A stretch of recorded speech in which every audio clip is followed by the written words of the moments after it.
こんにちは、日光富士です。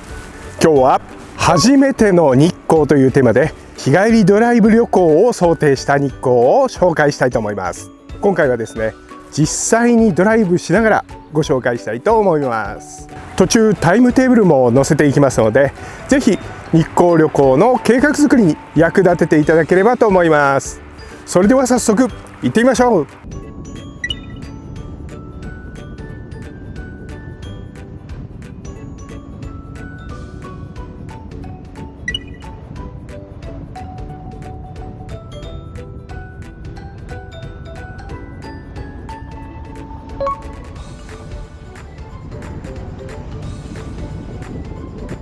はい、日光インターを通過しました。はい、皆さん大抵ですね、日光にドライブにお越しになるときは東北自動車道から日光宇都宮有料道路をご利用になると思うんですが、注意していただきたいことはご覧のように日光インターから終点の清滝インターまでは、片道1車線の相互通行になります。十分注意して走行してください。まもなくですね、終点の清滝インターチェンジになります。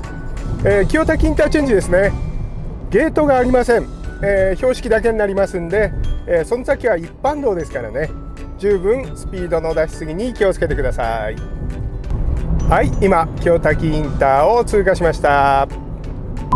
はい、この先にですね、馬返しという駐車場があります。いろは坂に入る前の最後のトイレになります。渋滞している時などですね、こちらのトイレをご利用になるといいかと思います。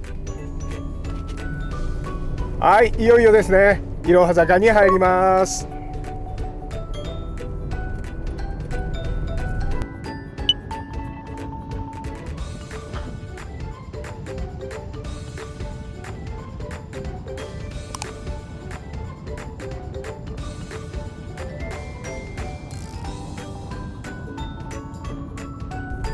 いろは坂ですね、カーブが多いので、運転怖いって思う方がいるかもしれないんですが、それぞれ上り下りとも一方通行なんですね。途中信号もないですから、実際に走ってみると思いのほか、怖くはないです。スピードさえ出さなければですね、市街地での事故よりもいろは坂の事故はうんと少ないですから、安全運転でドライブを楽しんでください。間もなくですね、ロープウェイで有名な明智平というところを通過します。今回はですね、ロープウェイの始発の時間にかなり早いので、ロープウェイはパスします。次回ですね、またぜひ日光にいらしてロープウェイからの絶景も楽しんでいただきたいと思います。はい、明智平を過ぎると間もなくいろは坂終点になります。二良橋前交差点というT字路が出てきます。そちらをですね、右に行くと下りのいろは坂や、華厳の滝に行きます。今日はですね、千条ヶ原にまず行きますんで、T字路を左折します。二良山神社の大鳥居が見えてきました。こちらをくぐって直進します。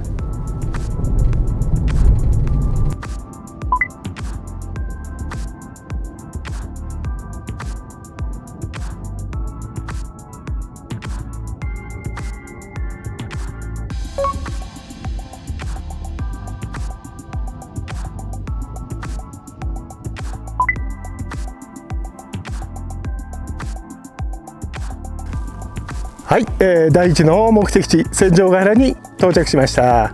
車はこちらの三本松園地に駐車しました。これからですね、千条ヶ原の展望台に行ってみたいと思います。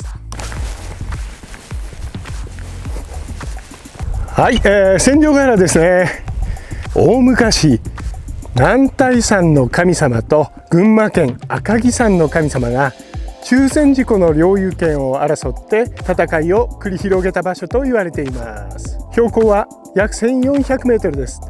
日本を代表する湿原の一つです。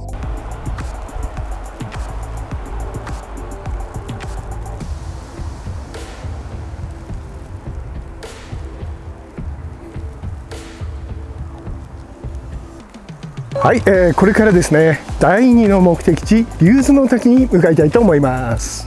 はい、竜頭の滝に着きました。今日はですね、空いていたので竜頭の滝の駐車場に車を止めました。こちらですね、週末など結構いっぱいになってしまいます。竜頭の滝周辺にはいくつか駐車場がありますので、こちらがいっぱいの場合は他の駐車場を探してみてください。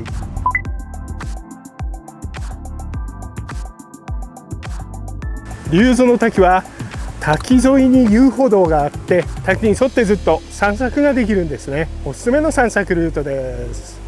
はい、こちら竜頭の滝です。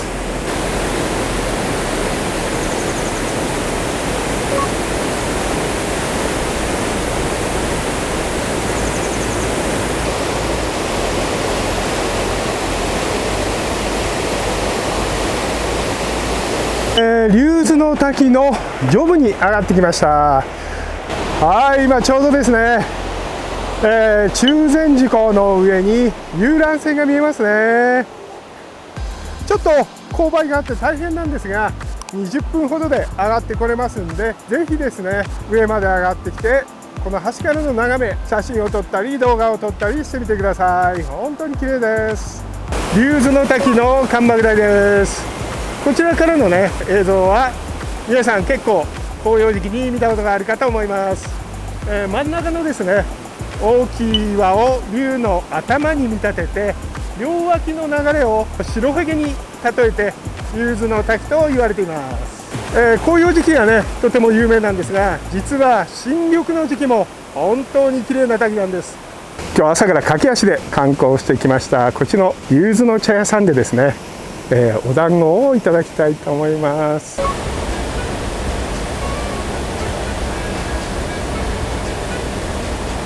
こちらの竜頭の茶屋さんですね、お食事もできるんですが、私は何といってもこちらのお団子ですね、大ファンなんです。そしてこのロケーションなんですよね。滝を見ながら、お団子が食べられるっていう、もう絶景のポイントです。本当にね、おすすめです。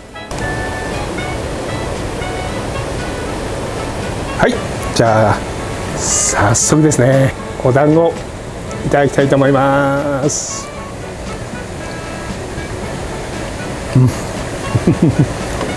美味しい、甘い、幸せです。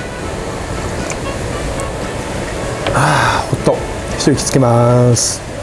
はい、竜頭の茶屋さんのお団子美味しかったです。これからですね、華厳の滝に向けて出発したいと思います。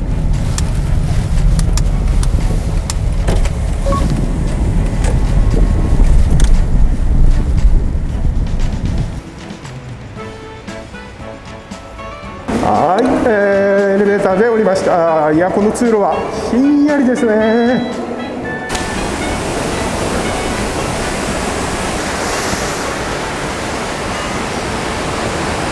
はい、華厳の滝です。はい、こちらが華厳の滝です。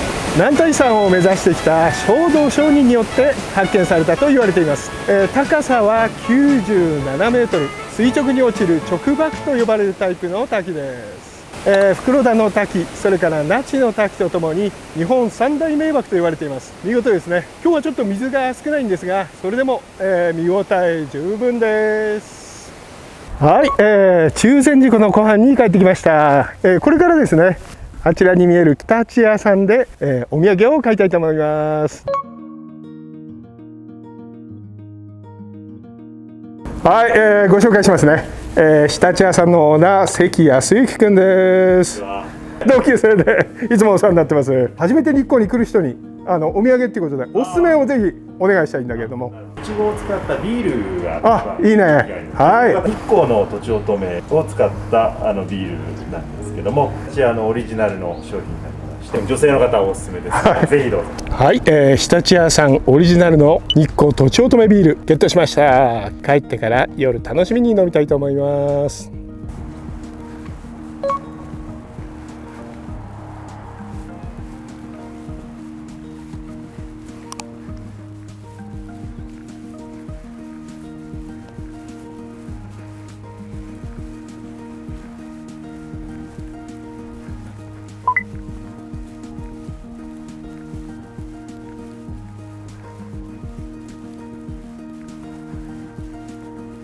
はい、今日のランチですね。そちらのシェフ星野さんです。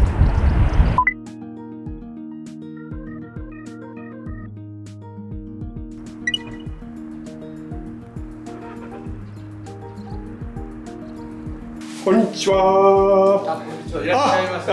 どうも今日はよろしくお願いします。はい、よろしくお願いします。ご紹介します。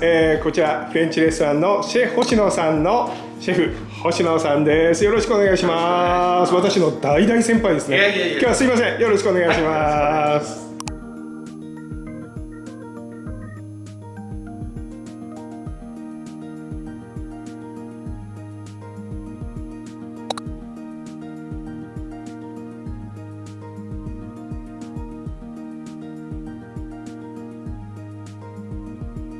今日ちょっとおすすめあるってお聞きしたんですけれども、今日はね、中禅寺湖の漁業組合はいで丹精を込めて育てたヒメマス。決めます。ああ、いいですね。中禅寺湖の一番の高ごちそうですよね。になります。ああ、楽しみです。よろしくお願いしはい、よます。ろしくどうぞ。はい、はい、じゃあお願いします。はい、今日は初めて日光に来られる方におすすめっていうことでしたいんですけれども、ピコスでピコス、はい、いかがでしょオードブルに湯葉が選べるんですね。う。そうですね。はい、じゃあオードブルそれをそちらお願いします。あとメインディッシュはあれですかね。先ほど教えていただいたヒメマスっていうのは本日の魚になる。お魚の方にはい夏のミエルがございます。あ、じゃあそちらをお願いします。はい。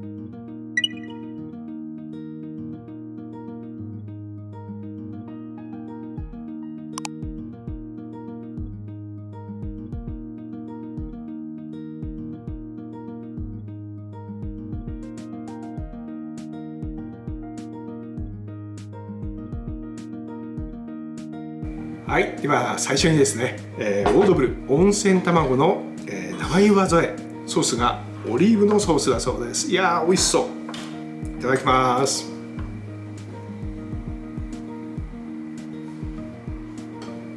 うわー、とろっとろ。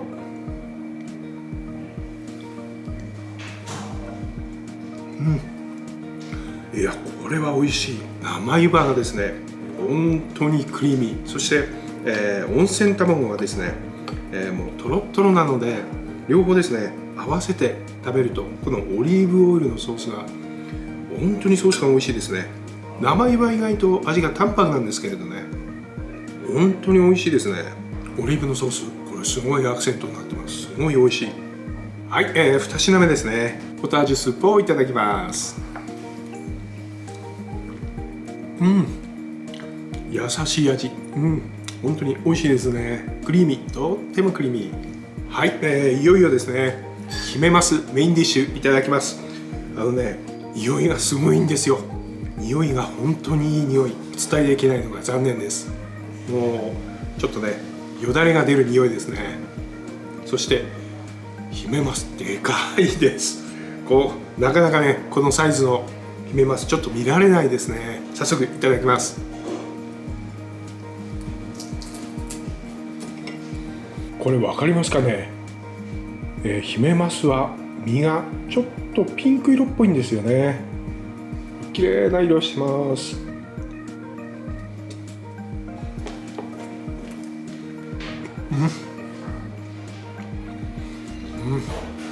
美味しい。皮がパリパリで、身がねふっくらしてます。またこのソース、香ばしいソースは最高ですね。いやー、これ美味しいな。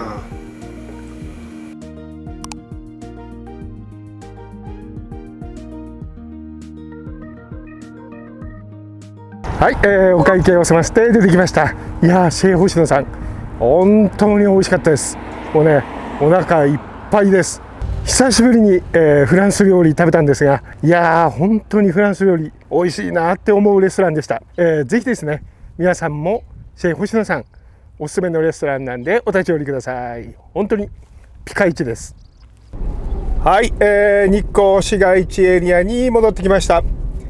後半はですね、日光の世界遺産を観光します。駐車場はですね、今日は、国道120号線沿いの西参道駐車場に停めたいと思います。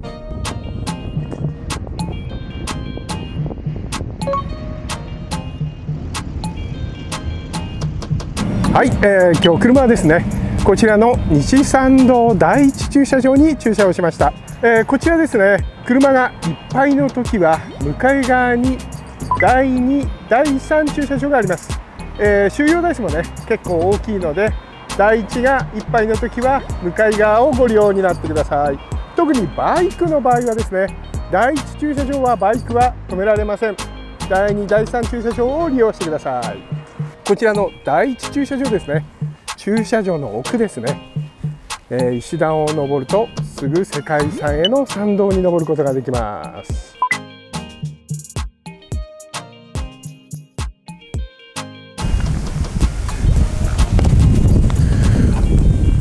はい、世界遺産の表参道に出てきました。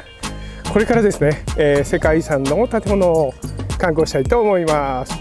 まず最初は、日光山輪王寺です。はい、日光山輪王寺です。日光山輪王寺は、1250年の歴史を持つ大変古いお寺です。こちらは三仏堂と呼ばれる建物です。実はですね、輪王寺という建物はないんですね。この山内の世界遺産のエリア、そして奥日光を含む15の寺院の建物、総称して日光山輪王寺と言います。三仏堂はその大本堂の建物です。その名の通り、内部には3体の本持仏を祀っています。それぞれ男体山、女宝山、そして太郎山を表していて、千手観音、阿弥陀如来、そして馬頭観音の姿をしています。ちなみに、この三仏堂はですね、木造の建築としては東日本最大の建物となっています。はい、ではですね、拝観したいと思います。はい、三仏堂と今日家光廟太夫院も行くので、共通の拝観券を買いました。こちら大人の方900円ですね。はい、では、三仏堂に行ってみたいと思います。こちらね、ライブが、撮影ができないので一旦カメラを切ります。はい、3体の仏様ですね。いやー、本当に立派でした。はい、ちょっとね、面白い話を聞きました。こちらのね、金の装飾にハート型の模様があるんですね。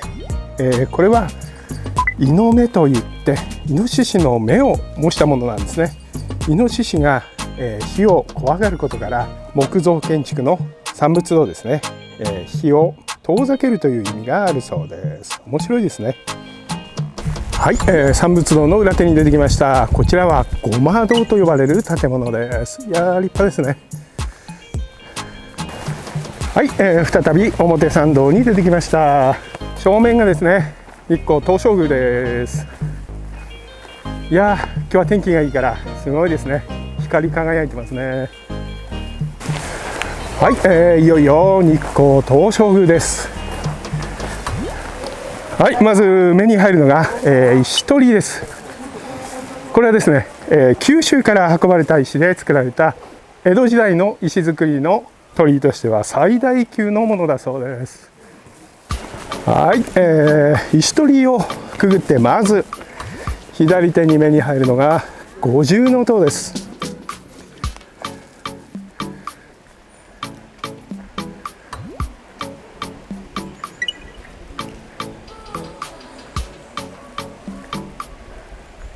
こちらの五重塔で、注目していただきたいのが、屋根の下から張り出ている柱ですね。垂木というんですが、第1層から第4層までは壁に対して垂直に四方に向かって伸びています。第5層だけですね、建物の中心から放射状に出ているんですね。初層から第4層までが和様式、そして最上層が唐様式となっています。はい、では五重塔から先は、拝観券が必要なので、拝観券を購入したいと思います。はい、拝観券を購入しました。はい、早速入ってみたいと思います。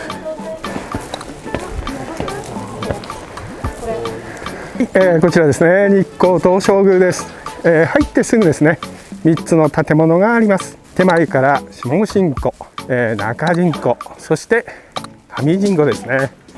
中にはですね、東照宮の例大祭で使われる武者行列の装束などが保管されています。注目していただきたいのがこの上人湖の彫刻ですね。なんだか正面にへんてこな動物がいます。これはですね、建立当時の装飾を手掛けた加納探幽さんによる像の彫刻です。ただその当時ですね、日本ではまだ実物の像を見た人がほとんどいなかったために、伝聞をもとに想像して作られたと言われています。ですから、左右ね2体いるんですけど、2体とも全然違うんですよね。で、足も爪があったりですね、耳もなんか変な形してますよね。はい、上人湖のね正面に鍼灸社という建物があります。こちらに日本一有名なお猿さんがいます。日光の三猿です。はい、三猿はですね、実はぐるりと鍼灸社を取り巻く12枚の彫刻のうちの1枚です。ちなみに三猿はですね、人の悪口や世の中の悪いことを見たり聞いたり言ったりするなという教えを表しています。そして、健全な良い大人になれという教えなんですね。はい、こちらですね、鳥居の奥にですね、陽明門が見えます。このポイントがですね、実は東照宮の中で一番のパワースポットと呼ばれています。パワースポットじゃなくてもね、一番のシャッターポイントですよね。本当に素晴らしいです。いよいよ陽明門です。日光東照宮で一番有名な門ですね。いやー、素晴らしいですね。素晴らしい門です。この門だけで500以上の彫刻があると言われています。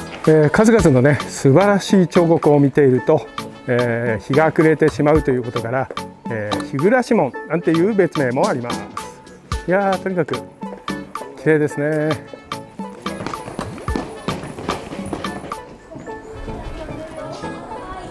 はい、陽明門のですね、天井に2匹の竜、上り竜と下り竜が描かれています。これは四方睨み、八方睨みと呼ばれていて、文字通り四方八方を睨んで陽明門から邪気が中に入るのを拒んでいます。また陽明門の12本の白い柱ですね、そのうち1本だけ渦巻き模様が逆さになっているものがあります。これはですね、魔除けの逆さ柱といって、1本だけ逆にすることで建物を未完成な状態にしています。これは建築物は完成した瞬間から崩壊が始まると言われていて、矛盾の部分を残すことで永遠に繁栄を願うという意味が込められています。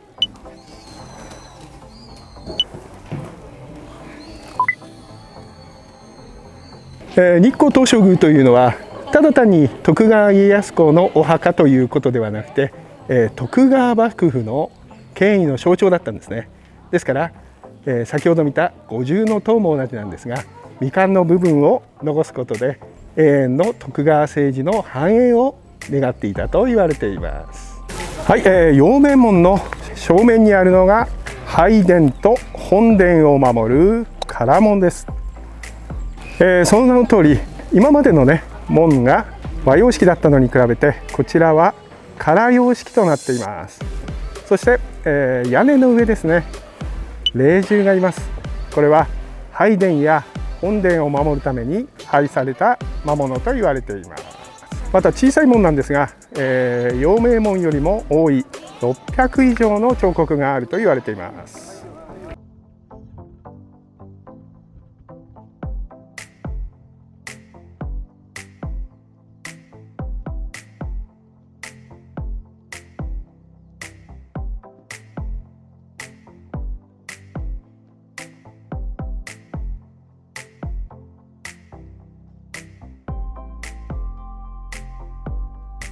はい、日本でねおそらく一番有名な猫です。日光の眠り猫ですね。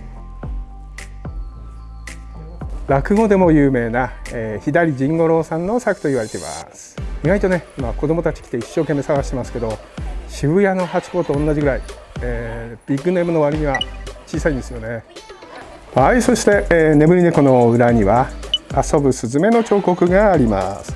これは猫が眠っていると、スズメも遊べて平和な日が続くという、願いを込められています。はい、ここからですね、墓所のある奥宮まで、石段が続きます。上りも結構きついです。注目していただきたいのはこの石段の石ですね。これつなぎ目がないということはもう切り出しなんですね。こんな大きい石をたくさん使ってたんですね。でこの回廊は、杉の老木に囲まれていて本当に神聖な雰囲気が漂っています。有名なですね神社仏閣は山の上にあったり階段が多かったりします。できればですね見学する際にヒールのある靴ではなくて歩きやすい靴の方が観光しやすいと思います。いやー結構ありますね。久しぶりだけどなかなか登ります。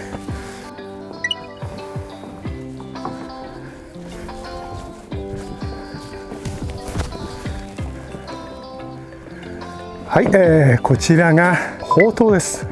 徳川家康公の遺骨を分骨して祀ってあると言われています。この周囲がね、杉の老木に囲まれていて独特な雰囲気ですね。はい、こちら宝塔の隣にあるのが加納杉というご神木です。樹齢が600年以上あって、願い事をすると成就すると言われています。こう意外と見落としがちなんですが、帰り道ですね、この階段の上から境内の屋根を見られるんですね。このアングル珍しいアングルなので、おすすめです。下を向かないでね、足元に気をつけながらも周囲も見ながら降りてみてください。正面がですね、亡き龍で有名な本地堂です。天井にですね大きな龍が描かれていて、下で標識を打つと共鳴して龍の鳴き声に似た音がすると言われています。私が子供の頃はね自由に手が叩けたんですが、今職員の方が標識を打って音を聞かせてくれます。中がね、撮影ができないので、今回はスルーします。興味のある方はぜひ寄ってね実際に音を聞いてみてください。はい、今東照宮の参拝を終えて次はですね日光二荒山神社への参道を歩いています。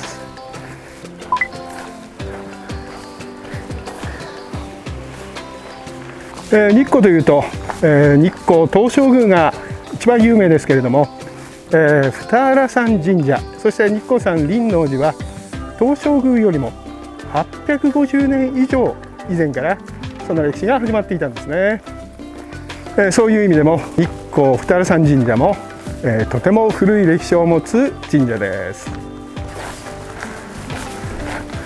はい、二荒山神社です。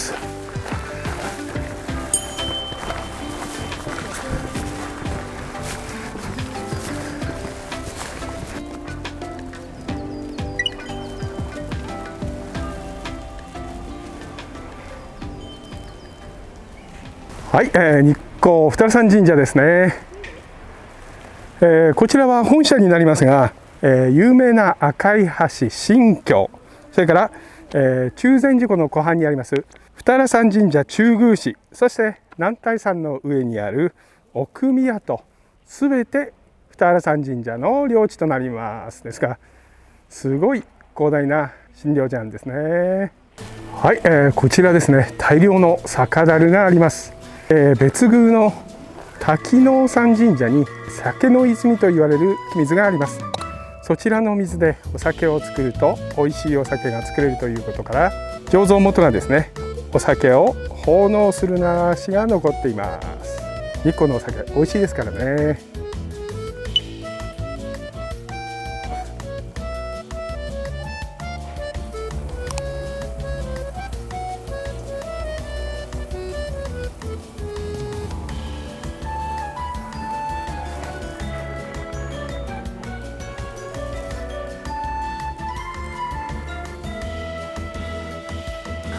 はい、こちらはですね珍しい杉に奈良の木が宿った縁結びのご神木ですね。杉と奈良なので好きならばご一緒にというゴラーセがあります。珍しいですね。はい、日光二荒山神社ですね。縁結びのご利益があるとして有名な神社です。ぜひですね、皆さんもお参りしてみてください。はい、二荒山神社を出てすぐ右手ですね、今日最後の世界遺産の建物となります。三代将軍徳川家光公を祀る、家光廟太夫院です。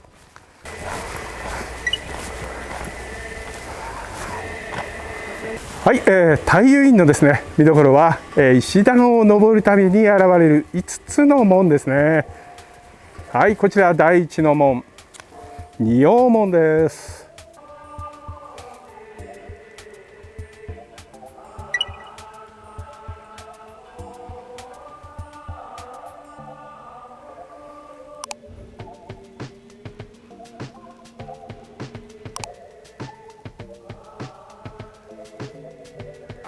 左右2体の金剛力士像が配されています。こちらですね、よく見ると片方の口は開けて片方の口は閉じてあります。これはですね2体合わせて阿吽と呼ばれています。すべての物事の始まりと終わりを表していると言われています。阿吽の呼吸なんていうね言葉の由来になっていると言われています。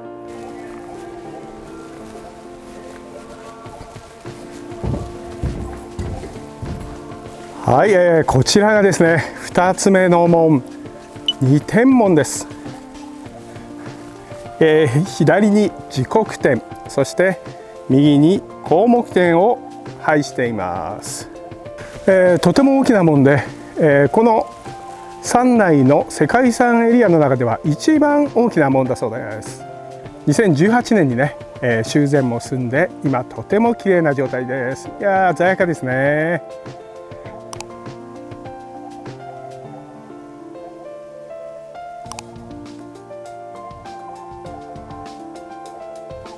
二天門をくぐるとですね後ろに雷神様と風神様がいます。雷神様をね祀ることから雷門という別名もあります。はい、こちらが第3の門、夜叉門です。夜叉門にはですね前後左右にそれぞれ東西南北を守るアバツマラ、ケンダラ、ビダラ、そしてウマロキャが配されています。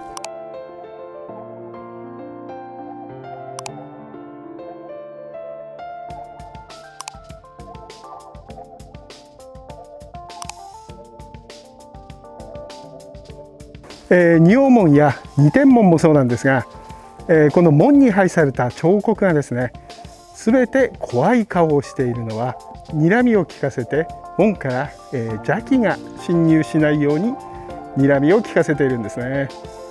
ちなみにこちらのウマロキャさんですね、日本ではここ、輪王寺太夫院しか見られないそうです。はい、続いてこちらが唐門です。その名の通り今までの門とは違って唐様式となっています。高さがね、3メートルほどと今までの門より小ぶりなんですが、黒と白を基調に作られていてとってもシックな作りとなっています。また両脇の辺にはですね鳩の彫刻が無数にあるんですが、これが一体一体全て、違う姿をしているそうです。はい、唐門を抜けると正面に拝殿があります。はい、脇に回るとですねその奥に相の間と呼ばれる廊下、そして本殿があります。こちらは権現造りと呼ばれる、非常に珍しい造りだそうです。全体的にですねシックに作られている、太夫院なんですが、このエリアだけは、非常に金箔が多用されていてとても豪華です。別名はね金閣殿と呼ばれているそうです。いやすごいですね。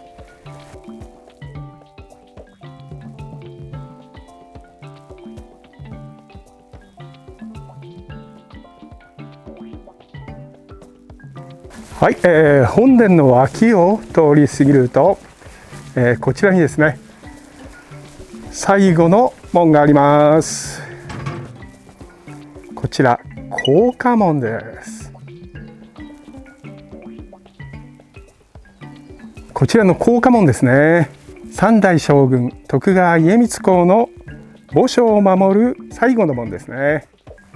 別名は竜宮門と呼ばれているそうです。そう言われればね、なんとなく竜宮城の雰囲気ありますよね。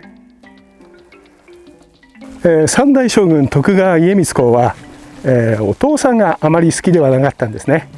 その代わり、おじいちゃんの徳川家康公を本当に尊敬して愛していました。ですから自分が死去を悟った時に、死んだ後も東照大権現様にお仕えしたいということで、日光に墓所を作らせました。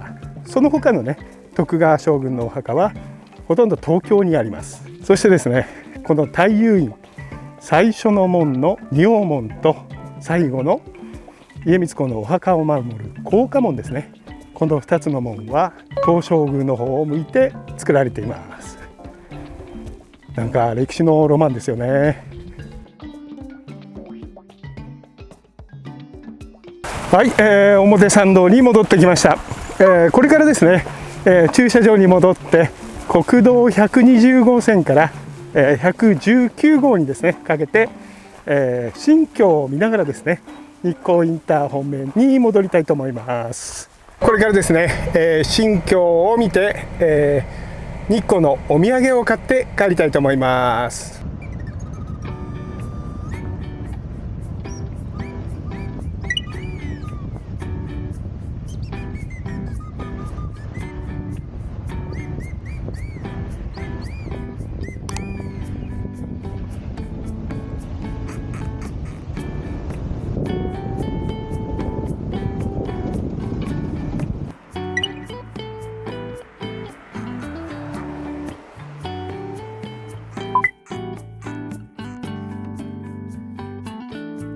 はい、こちらですね、日光の美味しい羊羹屋さん、三山羊羹本舗さんです。こちらでね、日光のお土産を買って帰りたいと思います。こんにちは。どうもお久しぶりです。どうもすみません、水羊羹をいただきたいんですが、10本入りをいただけますか。はい。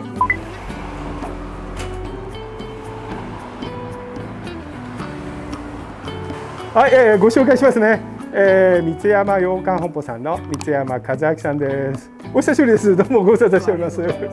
今日初めて日光に来られる方にのお土産ということで、ぜひ三山さんの水羊羹食べていただきたくて、ちょっとご紹介なんで一言もしよろしかったら。全部手作りで真心込めて作った水羊羹ですので、はい、どうぞご賞味ください。はい、ありがとうございます。本当にね、こちらの水羊羹、私はプライベートでも内戸イカはもう大好きなんで、今日も楽しみにいただきたいと思います。すみません、ありがとうございます。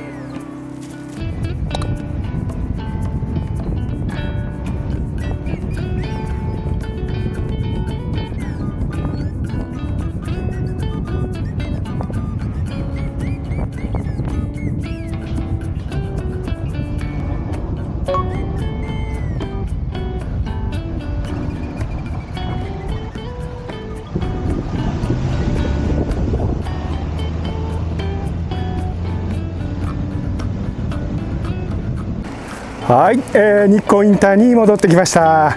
今日はですね、朝から約10時間にわたって日光の自然と、そして世界遺産を満喫できました。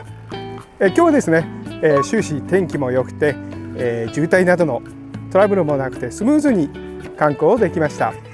今回の動画を参考にですね、皆さんもぜひ日光へのドライブ観光、ドライブ旅行を企画してみてください。